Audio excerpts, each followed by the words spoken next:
दोस्तों नमस्कार। भूगोल के इस अध्ययन में हम भारत के भूगोल का अध्ययन कर रहे थे। तो दोस्तों भारत के भूगोल में हमने भारत का पर्वतीय क्षेत्र और भारत का पठारी क्षेत्र का अध्ययन कर लिया है। अब हम आइए भारत के मैदानी क्षेत्र का अध्ययन करते हैं। उत्तर भारत का विशाल मैदान। तो दोस्तों ये उत्तर भारत का विशाल मैदान इधर से लेकर और ये इधर तक फैला हुआ है, यानी कि इसकी लंबाई लगभग 3200 किलोमीटर है। और इसकी अगर चौड़ाई की बात करें तो ये कहीं तो 150 किलोमीटर चौड़ा है और कहीं पर 300 किलोमीटर चौड़ा है। यानी इसकी जो ये लंबाई है वो यहाँ से और यहाँ तक लगभग 3200 किलोमीटर है।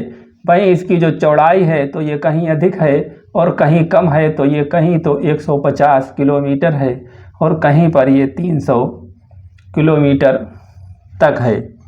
और दोस्तों इस का निर्माण जो है, जो भारत का ये दक्षिण का हिस्सा ऊपर अंगारा लैंड से टकराया था, तो इसके बीच में जो ये टेथिस सागर था, यानी टेथिस सागर जो था वो पतला होता गया और हिमालय की तरफ से बहने वाली नदियों ने तथा इस साइड से जो हमारा दक्षिण भारत है इधर से बहने वाली नदियों ने इसमें जो है वो जलोढ़ का निर्माण करना शुरू कर दिया। और तो इसमें जलोढ़ का जब निक्षेप होता रहा और निक्षेप होते होते ये जो है भाग पटकर एक संप्राय मैदान के रूप में बन गया। इसलिए इसमें उच्चाबच में बहुत ही कम अंतर पाया जाता है और यहाँ का उच्चाबच सागर तल से 204 मीटर के लगभग है और 204 मीटर से नीचे ही है, यानी कहीं पर भी मैक्सिमम ऊंचाई जो है वो 204 मीटर या इससे ऊपर नहीं मिलती है। तो दोस्तों यहाँ इस सागर की यही इस हमारे उत्तरी भारतीय मैदान की ये विशेषता है कि यहाँ पर जो है वो सब जलोढ़ मिट्टी है और ये जलोढ़ मिट्टी है, इसलिए ये क्षेत्र बहुत ही उपजाऊ है और यहाँ पर कृषि भूमि कार्य बहुत होता है, क्योंकि यहाँ पर पर्याप्त वर्षा भी होती है। और यदि वर्षा ना हो तो इस जलोढ़ की वजह से इसके अंदर जो है वो ग्राउंड वाटर बहुत अधिक है, यानी कि भूमिगत जल यहाँ पर पर्याप्त मात्रा में मिलता है। तो भूमिगत जल से यहाँ पर बोर या कुएं बनाकर जो है वो सिंचाई की जाती है। तो दोस्तों अब हम इस क्षेत्र के भी उप क्षेत्र हैं जिनके बारे में कुछ चर्चा कर लेते हैं, क्योंकि हमारे इधर से जो वाह हिमालय भ्रंश है, उस हिमालय भ्रंश के बाद में ही वहाँ पर बहुत सी जमाव ऊपर से पत्थर और कंकड़ का हो गया है। तो ये नदियाँ जब बहकर यहाँ ऊपर आती हैं तो इस क्षेत्र में ये नदियाँ जो हैं वो लगभग अदृश्य हो जाती हैं, यानी ये नदियाँ यहाँ पर आकर अदृश्य हो जाती हैं। और इसकी जो चौड़ाई है वो लगभग 8 से 16 किलोमीटर है, यानी कहीं पर 8 किलोमीटर है और कहीं पर ये 16 किलोमीटर है। वहीं ये इस साइड में भी ये है, तो इसकी चौड़ाई जो है वो बहुत ही कम है। लेकिन यहाँ पर जब नदियों का जल ऊपर से आता है तो बहुत बड़े बड़े पत्थर, यानी कि गोल गोल जो पत्थर हैं और कंकड़ बजरी इस तरीके की ज़मीन है, तो उसके अंदर बहुत ही रंध्र हैं। उन रंध्रों के अंदर से होकर नदियाँ बहती हैं। तो ऊपर से ये नदियाँ जब इनका जल कम होता है तो ये अदृश्य सी दिखाई देती हैं, यानी कि ये नदियाँ यहाँ पर अदृश्य हो जाती हैं और यहाँ पर ये पारगम्य हो जाती हैं, ये दिखाई ही नहीं देती हैं। इसके बाद में हमारे ये जो क्षेत्र है जहाँ पर नदियाँ नहीं दिखाई देती हैं, तो इस क्षेत्र को भावर नाम से जानते हैं। भावर, इसे भावर कहते हैं। और इसके बाद में हमारा भावर से जैसे ही आगे बढ़ते हैं तो एक फिर से एक पट्टी मिलती है, जिस पट्टी की चौड़ाई जो है वो 15 से 30 किलोमीटर है, यानी ये पट्टी इससे कुछ चौड़ी है। और यहाँ पर जो है वो दलदली भूमि पाई जाती है, क्योंकि ये नदियाँ जब इधर आगे बढ़ती हैं तो इधर समतल मैदान में ये नदियाँ जो हैं बहुत ही धीरे धीरे बहना शुरू होती हैं और यहाँ पर जो है वो दलदल पाया जाता है। और दलदल की वजह से यहाँ पर जो है वो जैव विविधता बहुत अधिक है तथा यहाँ पर जो है वो वन पाए जाते हैं, यानी दलदली जो जंगल होते हैं वो बहुत ही अधिक पाए जाते हैं, यानी यहाँ पर बहुत ही वृक्ष, बड़े बड़े वृक्ष जो है वो पाए जाते हैं। और इसके बाद में जब हम थोड़ा नीचे की साइड में और बढ़ते हैं तो हमारा एक क्षेत्र ये शुरू हो जाता है एकदम संप्राय मैदान। और इस संप्राय मैदान में नदियां तो बह रही हैं, इसलिए यहाँ पर भी इस क्षेत्र के 2 हिस्से कर लेते हैं, यानी कि ये एक तो तराई का क्षेत्र ये हो गया, तराई ऊपर का भावर का क्षेत्र, उसके बाद में जो है जहाँ पर मिट्टी दलदली भूमि पाई जाती है और वृक्ष पाए जाते हैं, जैव विविधता पाई जाती है, वो तराई का क्षेत्र है। तराई से जैसे ही थोड़ा नीचे हम बढ़ते हैं इस साइड में, दक्षिण की साइड, तो एक और पट्टी मिलती है जिस पट्टी में दो तरीके की भूमि पाई जाती है, एक तो बांगर है और दूसरी खादर। यानी तो नदियों के किनारे का क्षेत्र है जहाँ पर जब बाढ़ नदियों में आती है तो उसमें पानी फैल जाता है, और जहाँ तक वो पानी फैल जाता है उस भूमि को जो है वो खादर कहते हैं। तथा जहाँ पानी नहीं चढ़ पाता है और जो कुछ ऊंचे क्षेत्र हैं उन्हें जो है वो बांगर कहते हैं। तो यहाँ इस क्षेत्र में दो तरीके के हैं क्षेत्र हैं। नंबर एक जो है वो बांगर है। बांगर वह क्षेत्र हैं जहाँ पर नदियों में जब कितनी भी बाढ़ आए लेकिन पानी वहाँ पर चढ़ नहीं पाता है, क्योंकि वो पुराने जलोढ़ हैं और वो पुराने जलोढ़ नए जलोढ़ से ऊंचे हैं, इसलिए इन्हें कहीं कहीं पर भूड़ भी कहते हैं, क्योंकि बरसात कितनी भी हो यहाँ पर जो है वो दलदल नहीं होता, इसलिए इसे भूड़ की कहते हैं। और यहाँ पर कुछ रेतीले और कंकरीली मिट्टी पाई जाती है। खादर दूसरा जो है वो हमारा आता है खादर।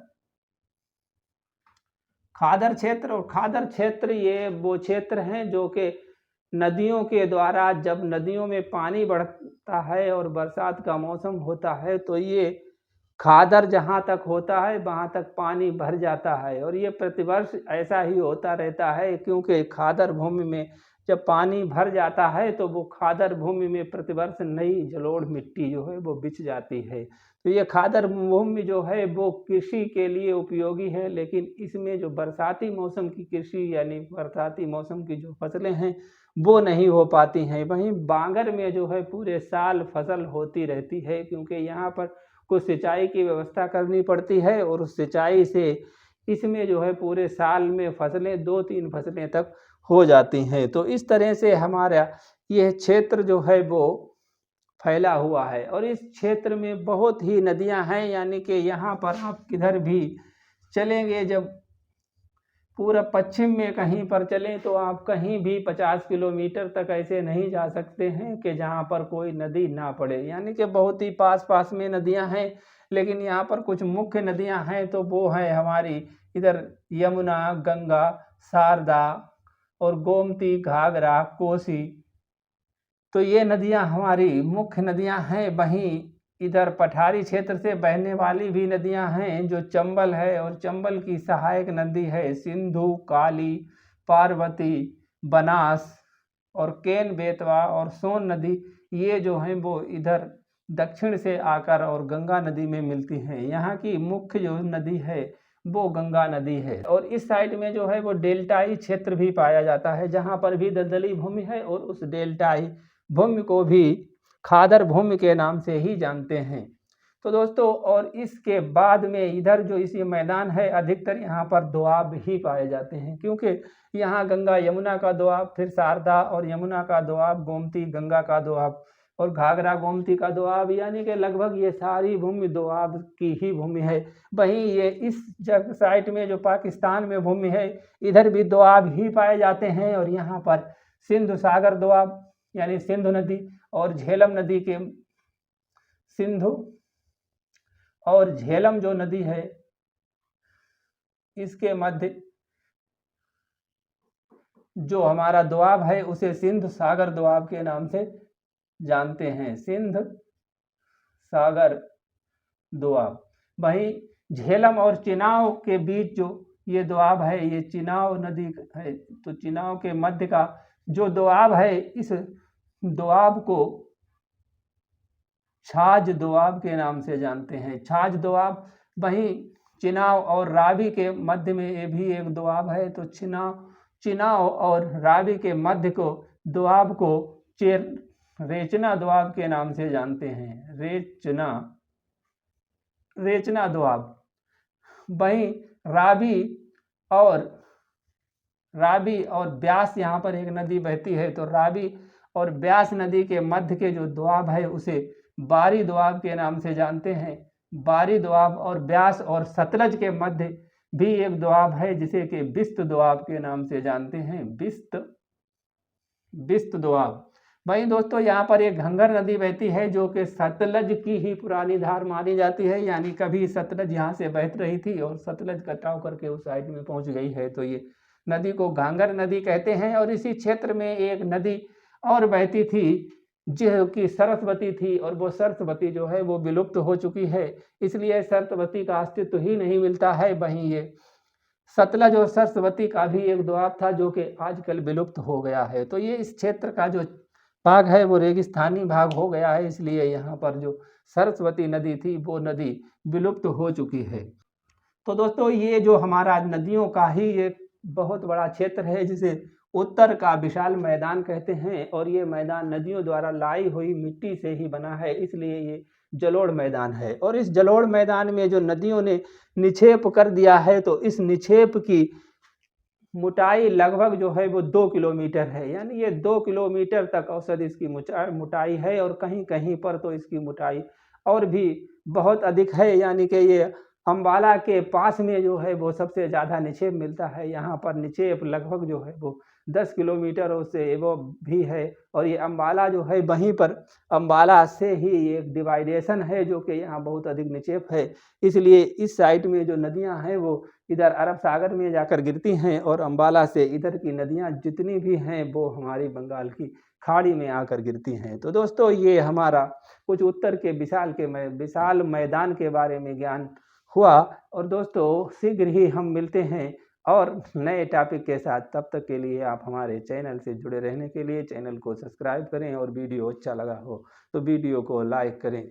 मिलते हैं अगले वीडियो में, तब तक के लिए जय हिंद।